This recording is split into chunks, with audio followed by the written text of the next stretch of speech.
Hello dear students, I am Dr. Vartika Jain, Assistant Professor in Department of Botany, and today we are going to study about nutrition and fungi.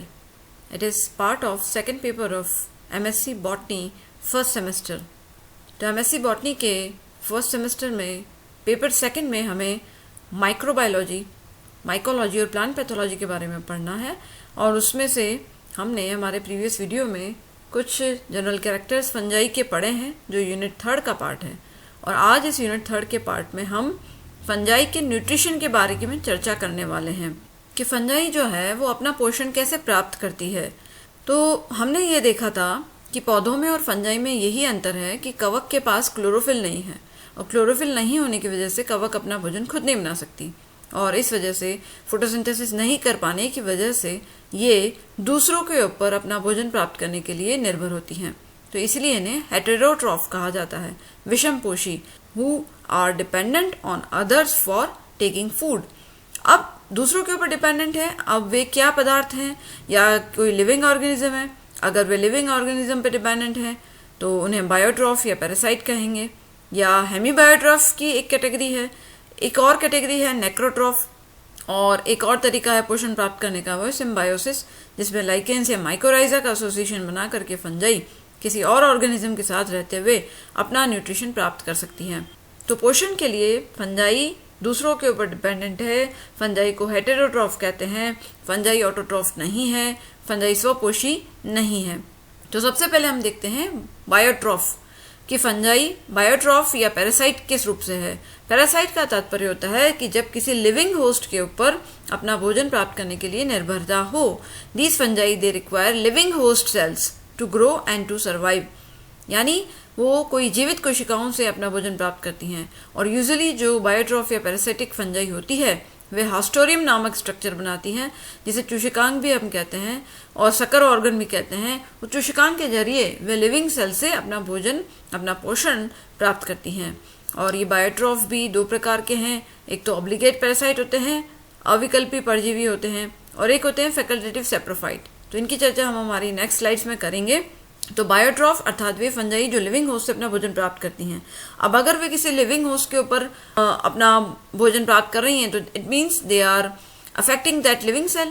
तो जैसे green ear disease of bajra का example मैं देती हूँ, जिसमें आप देखें बाजरा के पौधे पे वो फंजाई रहने जब लग गई है तो वो फंजाई वहां जाकर के उसके ऊपर उससे अपना पोषण प्राप्त कर रही है, परंतु जब उसमें पोषण प्राप्त करने लगी तो उस पौधे के ऊपर भी कुछ सिम्टम्स आपको दिख गए, तो वो उसके अंदर रोग पैदा हो गया। इसे हम पैथोजेनिक फंजाई भी हम कह सकते हैं। वो पैरासिटिक है और उस पौधे के अंदर रोग भी पैदा कर रही है। और जैसा हमने देखा कि बायोट्रॉफिक फंजाई जो है वो हॉस्टोरियम के द्वारा पोषण प्राप्त करती हैं। हॉस्टर शब्द का तात्पर्य है द ड्रिंकर, और ये पैरासिटिक फंजाई की एक नेसेसिटी है।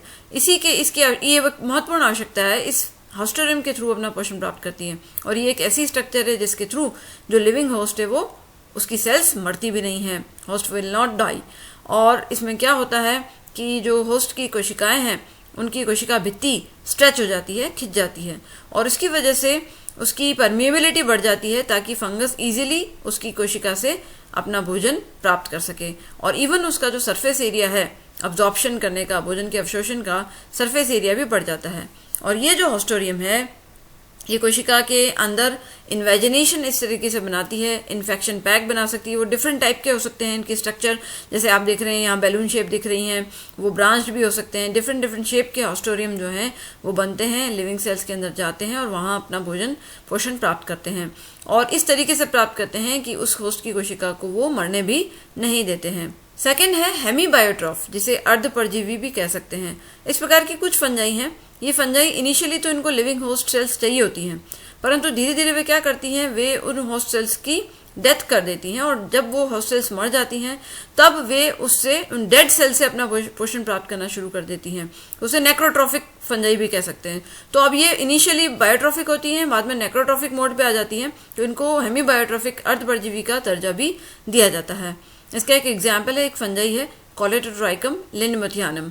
तो ये एंथ्राक्नोज डिजीज पैदा करती है और इस फंजाई को हेमीबायोट्रॉफ फंजाई के रूप में पढ़ा जाता है।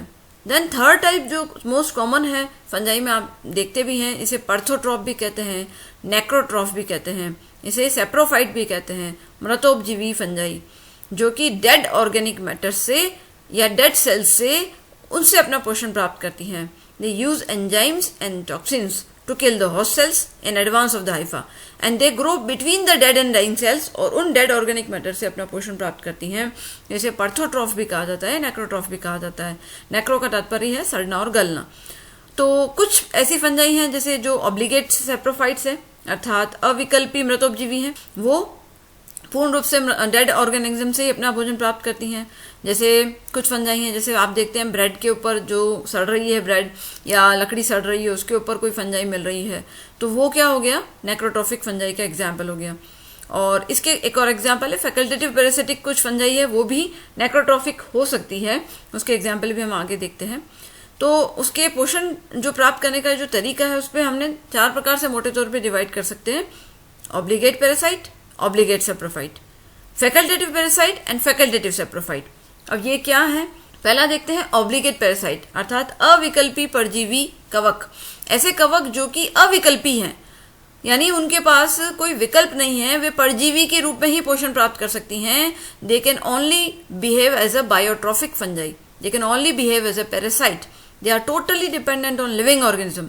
तो वे लिविंग होस्ट से ही अपना पोषण प्राप्त कर सकती है, उनके पास और कोई ऑप्शन नहीं है। अगर लिविंग होस्ट नहीं मिला तो वे मर जाएंगे, उनका अस्तित्व खत्म हो जाएगा। तो उनको जिंदा रहने के लिए लिविंग होस्ट चाहिए, उसे ऑब्लिगेट कहते हैं, अविकल्पी।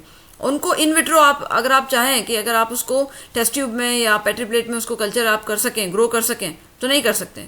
आप उसको हलवा दे दें, सीधा सीधा उसको सारा जो उसको पोषण है वो सब दे दें, उसके बाद कहें कि वो ग्रो करे, वो नहीं करेगी, because it needs a living host. तो लिविंग होस्ट साथ में देंगे तो वो साथ में ग्रो कर पाएगी।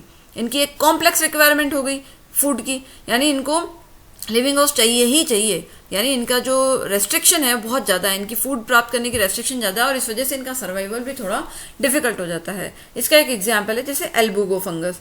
एल्बुगो फंगस जिसे आप एम्फीबियस फंगस भी कहते हैं, एल्बुगो ओमाइसिटीज की एक फंगस है जो कि व्हाइट रस्ट ऑफ क्रूसीफर्स या व्हाइट ब्लिस्टर्स ऑफ क्रूसीफर्स नाम की डिजीज करती है। सरसों की जो फैमिली के कुछ पौधे हैं उसके अंदर रोग पैदा करती है। तो ये जो एल्बुगो कैंडिडा है, स्पेशली आप इसको डिजीज जब 5th यूनिट पढ़ते हैं उसमें यूजुअली हम इसको पढ़ते हैं। तो ये ऑब्लिगेट पैरासाइट है, लिविंग होस्ट मिलेगा तो ये जिंदा रहेगी, अदरवाइज इसका अस्तित्व खत्म हो जाएगा। उसी प्रकार से ऑब्लिगेट सेप्रोफिटिक फंजाई, यानी अविकल्पी मृतोपजीवी कवक। ऐसी फंजाई जो कि जिंदा रहने के लिए जिसको डेड ऑर्गेनिज्म ही चाहिए, इसको लिविंग होस्ट दे दोगे तो भी वो जिंदा नहीं रह पाएगा। तो it is totally dependent on dead organic matter, it kill the cells and then it takes its food. तो इसकी बहुत सिंपल रिक्वायरमेंट है फूड की, और इसका एग्जाम्पल है जैसे म्यूकर नाम की fungi. Then third category is facultative parasite, जिसको हम कहते हैं विकल्पी परजीवी। अब विकल्पी परजीवी कवक क्या है, बेसिकली तो क्या है, वे मृतोपजीवी है परंतु उसके पास विकल्प है। विकल्प क्या है, परजीवी बन जाने का विकल्प है उनके पास, कि वे अगर उनको मृत पदार्थ नहीं मिला, अगर डेड ऑर्गेनिक मैटर नहीं मिला, तो they can behave as a parasite. उनके पास विकल्प है परजीवी बन जाने का, यानी उनके पास ड्यूअल एबिलिटी है। यानी अगर मृत पदार्थ नहीं मिला तो परजीवी बन के अपना जीवन यापन कर लेंगी। तो यानी उनके अंदर एडेप्टेशन की पावर आ गई है, अनुकूलन हो गया है। जैसा वातावरण होगा उसके अकॉर्डिंग वे अनुकूल कर लेंगी अपने आप को और अपना सर्वाइवल लंबे समय तक बनाए रखेंगी। इसका एग्जाम्पल है फाइटोप्थोरा कवक। फाइटोप्थोरा फंजाई जो है क्लास ओमाइसिटीज का मेंबर है और पोटैटो में डिजीज पैदा कर लेता है, late blight of potato disease पैदा करता है। तो बेसिकली तो फाइटोप्थोरा सेप्रोफिटिक फंजाई है, परंतु इसको जब होस्ट मिला और डेड ऑर्गेनिक मैटर नहीं मिल रहा है तो वे पैरासाइट के फॉर्म में भी एक्ट कर सकती है, बिहेव कर सकती है। And next category is facultative saprophyte, अर्थात विकल्पी मृतोपजीवी। यानी बेसिकली तो दे आर पैरासाइट, परंतु अगर लिविंग होस्ट नहीं मिला तो जिंदा रहने के लिए वे डेड ऑर्गेनिक मैटर के ऊपर भी अपना जीवन यापन कर सकती हैं। यानी इनके पास जिंदा रहने के लिए मृतोपजीवी बन जाने का, सेप्रोफाइट बन जाने का विकल्प है, इसीलिए इसको फैकल्टेटिव सेप्रोफाइट कहते हैं। Basically they are parasite but they can act as a saprophyte when the living host is not available. इसका एग्जाम्पल है अस्टिलागोमेडीज फंजाई। ये बेसिडियोमाइसिटीज जो सबसे एडवांस क्लास है फंजाई, उसका मेंबर है अस्टिलागो, और आपने पढ़ा ही होगा अस्टिलागो स्मट डिजीज पैदा करते हैं। तो अस्टिलागोमेडीज मक्के के ऊपर स्मट पैदा करता है। तो अगर मक्के का होस्ट यानी मक्का नहीं है, मक्के का पौधा नहीं मिल रहा है इसको, तो भी ये अपना जीवन यापन कंटिन्यू कर सकता है, क्योंकि ये सेप्रोफाइट के रूप में कन्वर्ट हो जाएगा। तो इनकी न्यूट्रिशन की रिक्वायरमेंट थोड़ी सिंपल हो गई है, और ड्यूअल एबिलिटी इनको कहेंगे। इनके पास दो एबिलिटी है, facultative parasite and facultative saprophyte. इनके पास ड्यूअल एबिलिटी है। अगर जो इनके अकॉर्डिंग मेनली जो इनको चाहिए वैसा नहीं होस्ट मिल रहा है या डेड ऑर्गेनिक मैटर नहीं मिल रहा है, तो ये अपने आप को मॉडिफाई कर देती हैं, अनुकूलित होकर के अपना जीवन यापन इस पृथ्वी पे लंबे समय तक सर्वाइव करने में अपने आप को अनुकूल बना लेती हैं। तो ये हमने पढ़ लिया न्यूट्रिशन ऑफ फंगस, जिसमें हमने देखा फंगस हेट्रोट्रॉफिक होती है, विषमपोषी होती है। वो पैरासिटिक या सेप्रोफिटिक के रूप में यूजुअली अपना पोषण प्राप्त करती हैं, और कुछ फंजाई ऐसी हैं जो हेमीबायोट्रॉफ भी हो सकती हैं। और इसके साथ नेक्स्ट वीडियोस में हम फंजाई के कुछ रिप्रोडक्शन के तरीके के बारे में पढ़ने वाले हैं। Thank you very much.